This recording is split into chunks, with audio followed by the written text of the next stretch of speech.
కలలు వస్తూ ఉంటాయి కదా! జంతువులు కనిపిస్తాయి మరి.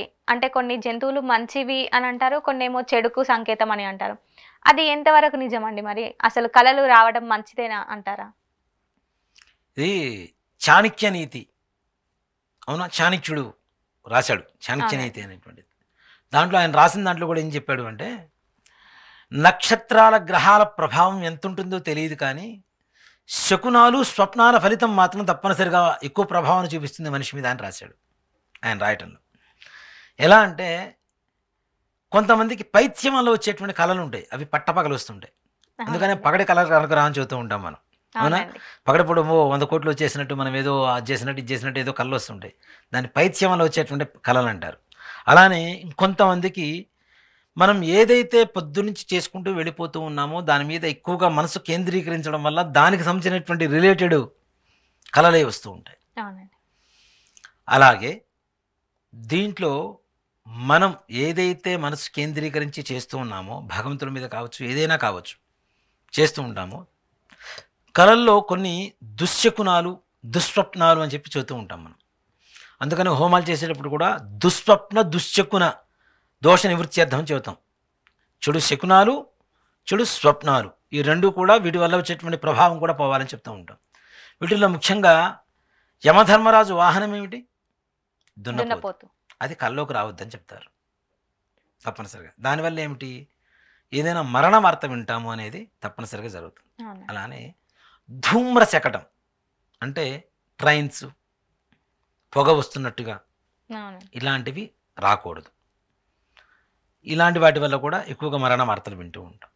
అలాగే జంతువులు వస్తూ ఉంటాయి. ఏనుగు కలలోకి వస్తుంది, సాక్షాత్ లక్ష్మీదేవి నీ ఇంట్లోకి వస్తుందని ఇంట్లోకి అర్థం. వస్తుందన్నట్టు.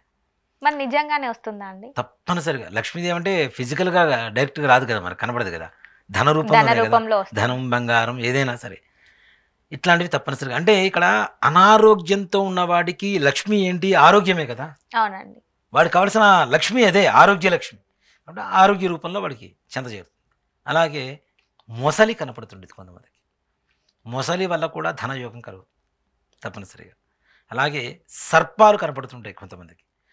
ఈ సర్పం కనబడడం కాదు కానీ, సర్పం కాటు వేసిన చోట రక్తం వచ్చినట్టుగా కనబడితే అఖండ లక్ష్మీ అనుగ్రహం కలుగుతుంది వాళ్ళకి. అందుకని మనం పూర్వకాలంలో చదువుతుంటాం చూడండి, పాము పడగ పట్టినవాడు కోట్లకు పడగెత్తుతాడు అని చెప్పి శాస్త్రం.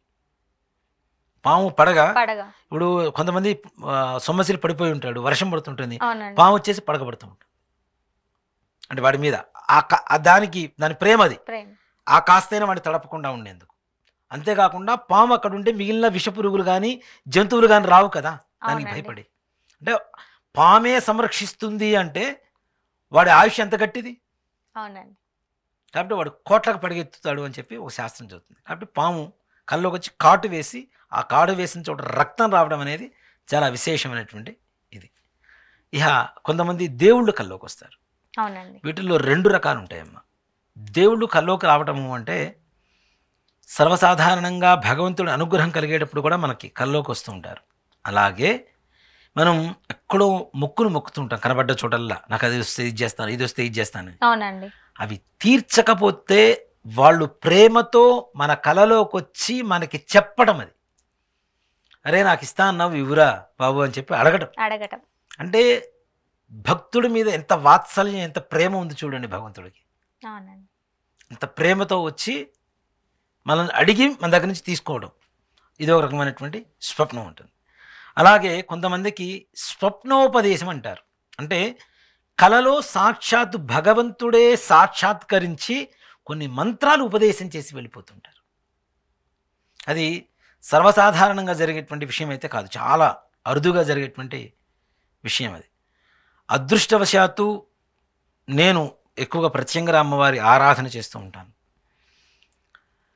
2010 ఆ సమయంలో ఎక్కువగా ప్రత్యంగర ఆరాధన ఎక్కువగా విపరీతంగా చేస్తున్నటువంటి సమయంలో నేను శ్రీశైలం వెళ్ళాను.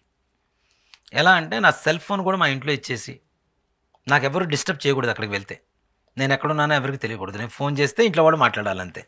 ఆ విధంగా సంపూర్ణంగా అమ్మవారికే కొన్ని రోజుల పాటు అంకితం అవ్వాలి అనే ఉద్దేశంతో ప్రత్యంగిర ఉపాసన శ్రీశైలంలో చేస్తే ఇంకా మంచిది. శ్రీశైలం సిద్ధిదాయకమైనటువంటి స్థలం, అది అవునండి. తొందరగా సిద్ధి కలుగుతుంటుంది మనకి. అందుకని శ్రీశైలం వెళ్దామని చెప్పి శ్రీశైలం వెళ్ళాను. అక్కడ కరివేణ వారి సత్రం అని ఒక సత్రం ఉంటుంది, బ్రాహ్మణ సత్రం. సత్రంలో ఒక రూమ్ తీసుకున్నాను. ప్రతిరోజు మధ్యాహ్నం భోజనం, రాత్రిపూట అల్పాహారం పెట్టేవాళ్ళు. అక్కడ ఇష్టకామేశ్వరి అమ్మవారు అని చెప్పి శ్రీశైలంలో అడవుల్లో ఒక అమ్మవారి దేవాలయం ఉంటుంది. ఇప్పటికీ కూడా అక్కడ ఏం చెప్తూ ఉంటారంటే, మనం అనుకునేటువంటి కోరిక ఏదైతే ఉందో అమ్మవారికి బొట్టు పెడితే ఆ కోరిక తీరేట్లయితే అమ్మవారి శరీరం, అంటే శరీర ధర్మం ఏదైతే ఉంటుందో స్కిన్ సెన్స్ అలా తగులుతూ ఉంటుంది. ఆ కోరిక నెరవేరదు అనుకుంటే రాయిలాగా తగులుతుందని చెప్తూ ఉంటారు.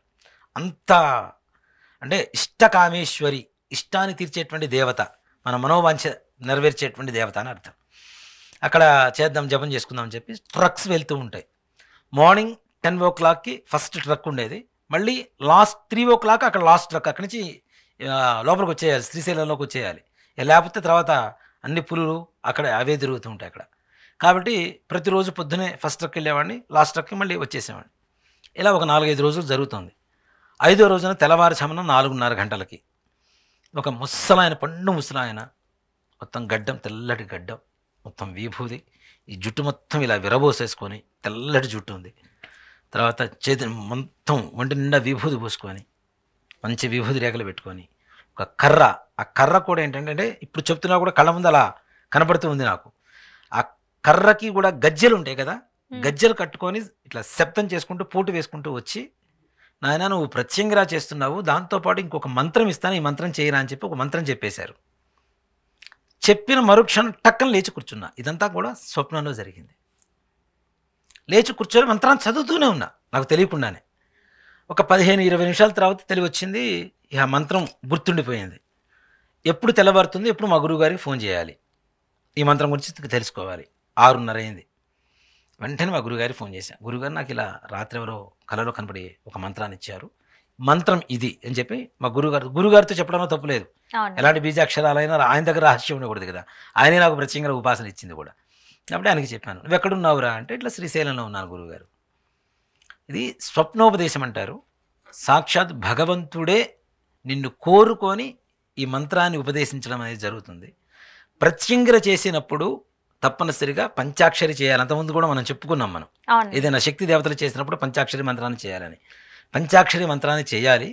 నీకు ఉపదేశించినటువంటి మంత్రం కూడా శక్తి పంచాక్షరి మంత్రం అంటారు దాన్ని. ఈ మంత్రాన్ని తప్పనిసరిగా జపం చేసి అమ్మవారి జపం చేయరా అని చెప్పారు.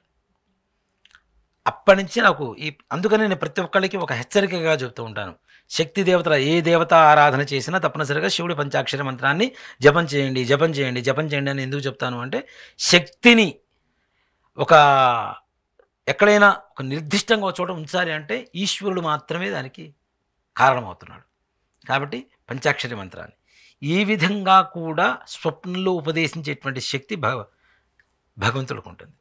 ఈ విధంగా కూడా స్వప్నాలు వస్తూ ఉంటాయి.